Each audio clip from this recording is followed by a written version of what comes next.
E aí rapaziada, como é que vocês estão? Tem um vídeo que eu postei há um tempo atrás nesse canal, onde eu falo sobre yokais. Nesse vídeo eu peguei 6 yokais e fiz um desenho enquanto falava sobre cada um, né? Um estilozinho mais simples e bonitinho. O que me deu a ideia de fazer aquele vídeo foi um que a Reply postou uns bons anos atrás falando sobre o mesmo tema. Eu recomendo demais vocês verem aquele vídeo. O link do vídeo dela tá aqui na descrição pra quem quiser ver. Acontece que aquele vídeo se tornou meu favorito desse canal, tanto porque eu abordo um tema que eu gosto bastante, que é mitologias, folclore, história de fantasma, etc. Também porque aquele foi o meu primeiro vídeo de arte que eu postei nesse canal. Então eu tenho um carinho absurdo por aquele vídeo, o que me deu vontade de fazer uma parte 2, só que com outros yokais, mas seguindo a mesma premissa do vídeo antigo, com 5 monstros e uma gostosa. Só que o estilo de arte que eu ia usar era aquele estilo oriental, com aqueles pincéis encharcados de tinta lá, Victor Yoku, no estilo que ele faz. Só que eu acabei mudando de ideia quando eu fui no centro da minha cidade comprar roupa. Eu tô precisando de roupa, eu tô praticamente pelado nessa casa, inclusive gravando esse vídeo. E acabei me deparando com um chaveirinho do Goku em uma loja de caderno, que deu um estalo no meu cérebro, que me deu a ideia de transformar os yokais como se eles fossem chaveiros. Eu acho que vai ficar interessante. Go commit crimes. No, not that one. Então vamos lá, rapaziada. O primeiro da lista é o Kappa. Kappa, o criança do rio, um yokai muito bizarro e um pouco pai. Corpo humanoide, casco de tartaruga, um bico de pássaros, garras afiadas pra caralho e um buraco na cabeça com água. Isso é o Kappa. Habitando rios, lagos e poças, essa criatura possui uma força sobre-humana. E ele gosta de arrastar pessoas para fundo de rios e devorá-las. Ou então ele tira sua alma do seu corpo de uma maneira não muito agradável, digamos assim. E lembra que eu falei que esse yokai também é um pouco paia? Bom, aparentemente os Kappas eles gostam de sequestrar mulheres humanas e fazer aquele negócio lá que vocês estão ligados.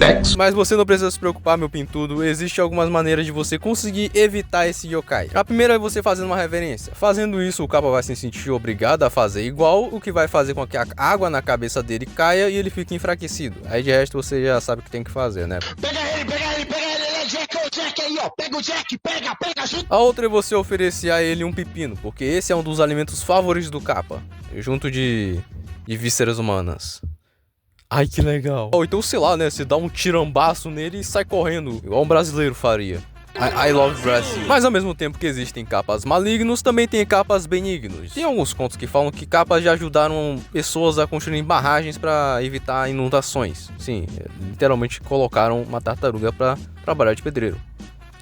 O Japão é muito foda. Uma coisa interessante que eu descobri quando eu tava fazendo essa pesquisa é que aparentemente existe uma outra espécie de Kappa, que é o Garapa. Um tipo de Kappa que só existe em Kyushu. E diferente dos Kappas, os Garapas são mais tímidos e evitam povoados, mas de resto eles ainda adoram afogar pessoas. Peraí, nome esquisito, história bizarra com pessoas, forma regional. Rapaziada, eu tô achando que esse bicho é um Pokémon disfarçado. E pra finalizar, uma coisa que eu achei um pouco curiosa enquanto eu tava fazendo a pesquisa é que no site onde eu peguei as informações, diz que os Kappas, eles odeiam vacas e cavalos. Não tem motivo, é só puramente ódio gratuito, mas é isso, né? Kappa não gosta de cavalo. Mas agora que você conhece o Kappa, vamos para o próximo yokai. Véi, só posso falar poucos segundos, meu fone é bugado. Onamazu, literalmente um peixe. Antigamente no Japão, uma coisa que ocorria bastante era terremotos, pra você ver o quão maravilhoso era viver no Japão naquela época. E por conta disso, criou-se a lenda que os responsáveis por esses terremotos eram dragões, que viviam no subsolo e quando eles se moviam, eles causavam esses tremores de terra. E essa lenda perdurou por muito tempo até a chegada da Era Edo, onde por algum motivo eles mudaram demais essa história e substituíram os dragões por a porra de um bagre gigante. Onamazu é um yokai com uma aparência de bagre gigante, e quando ele se move, ele causa terremotos, assim como os dragões, porque eles não quiseram mudar um pouco da história, né? Foda. Não é muito comum o Onamazu interagir com pessoas, porém existem algumas pinturas em que retratam pessoas e até mesmo yokais aparecendo tentando impedir que o Onamazu se mova. Tem até a história de um deus chamado Takemi Kazushi, pega o japonês do pai, e pra tentar impedir que o Onamazu se mova, ele literalmente desceu-lhe uma pedra na cabeça do peixe e ficou lá segurando pela eternidade. Porém, nos vacilos que esse deus ele dava segurando o peixe, ele acabava se soltando e começando a se mexer de novo, causando outros terremotos. Sinceramente, eu até gostaria de falar um pouco mais sobre esse yokai, mas é isso, é um bagre gigante que causa terremotos. De mais informações que eu posso dar é que aparentemente a carne dele é muito boa. Tá aí, se você gosta de comer peixe, tá aí uma informação maneira. Tsukumogami Tsukumogamis não são um yokai específico, tá mais pra um grupo deles, mas todos eles seguem a mesma origem. Quando o objeto completa 100 anos de uso, ele ganha uma consciência própria e uma alma. E dependendo da forma como ele foi cuidado, tipo, se ele tiver sido bem cuidado, zelado, ele se torna um yokai benigno que vai proteger e trazer boa sorte ao seu dono. Porém, caso os objetos tiverem sido negligenciados e descartados antes do tempo, ele se torna um yokai maligno que vai atormentar o seu dono pro resto da sua vida. Um dos Tsukumogamis mais famosos é o Karakasao Baki. Ele apareceu em Dandadan. Um literal guarda-chuva com olho, uma perna musculosa e uma gueta, que é uma chinelinha de par. Mas a forma mais bizarra é como é que esse vagabundo ataca, já que ele chega de fininho atrás de um indivíduo e lasca-lhe uma lambida. O que não é perigoso, já que não vai te causar nenhum dano ou maldição, mas vai ficar o trauma de guarda-chuvas. Guarda-chuvas safados. Além do Karakasao Baki, existem outros tipos de Tsukumogami, como o Tsukumogami de chinela, o Tsukumogami de pano que te enforca, o Tsukumogami de lanterna, o Tsukumogami de coisas. Pode até ter um Tsukumogami de carro. Cara, imagina na sua cabeça qualquer coisa que vai ter um Tsukumogami daquele negócio. Que já fica de lição pra você, né? Cuida dessa chinela velha que protege seu pé nojento, asqueroso, que não sai nem pra tirar foto e vender na internet. Só se for pra criar uma creepypasta. Porque vai que ela volta à vida e tenta comer seu bumbum guloso. Fica esperto, amigão. Tá vendo esse detalhe aqui? Isso aqui não pode deixar passar. Lavar detalhado não pode deixar passar esses detalhes. Você entendeu? Kasha. É muito comum na cultura japonesa gatos virarem yokais. Um exemplo disso é o Bakeneko e o Nekomaru. E eles são sempre retratados como figuras malignas, que matam seus donos e trazem infortúnio aos mesmos. E esse é o exato mesmo caso com o Kasha. O Kasha é um gato humanoide, às vezes maior que um ser humano comum, que rouba corpos de cemitérios. Ele sempre aparece durante tempestades, rodeado de chamas infernais ou raios também, e às vezes com uma carruagem de fogo. E assim como os Bakenekos, os Kashas se disfarçam de gatos domésticos ou vira-latas e vivem entre os humanos, se revelam somente quando alguém vai de base, onde ele aparece em um funeral só pra arrancar o defunto do caixão. Caralho, mano, imagina como é que deve ser a mente do cara que acabou de morrer sendo sequestrado por um gato. Ai, puta que pariu, mano. Porra, não pode mais nem morrer em paz. Que diabo desse gato é querendo comer meu cu.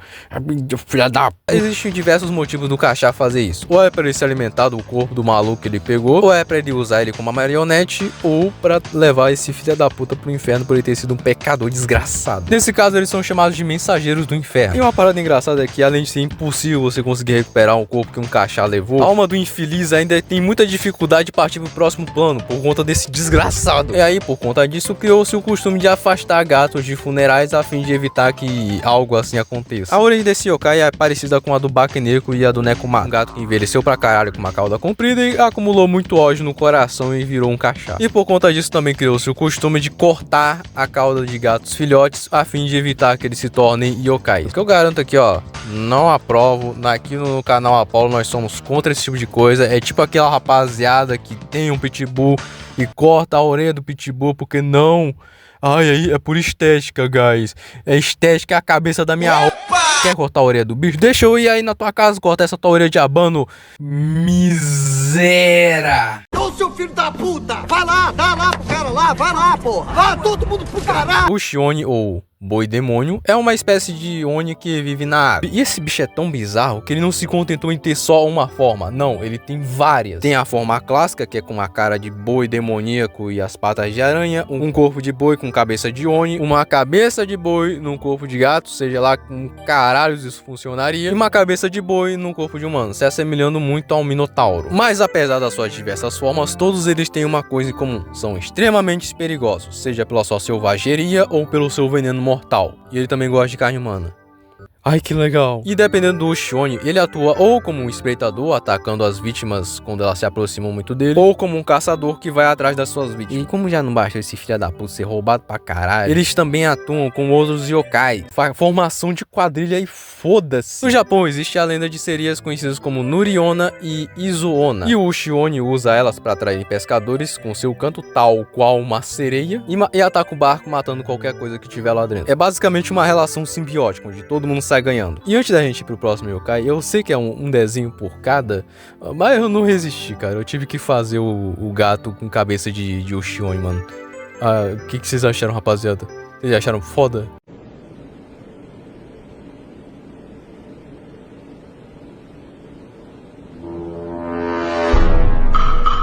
Mano, O bagulho parou de gravar. Nossa, eu fiquei falando por muito tempo. Ainda bem que já tava no último. Se ainda tivesse no terceiro, viado, eu teria que tomar medidas um pouco mais drásticas. Mas bom, né? Não tem como mudar isso, então faz o L. Mas agora o último yokai da nossa lista é ninguém mais, ninguém menos do que a Yuki Onna. Talvez o yokai mais sexualizado da história.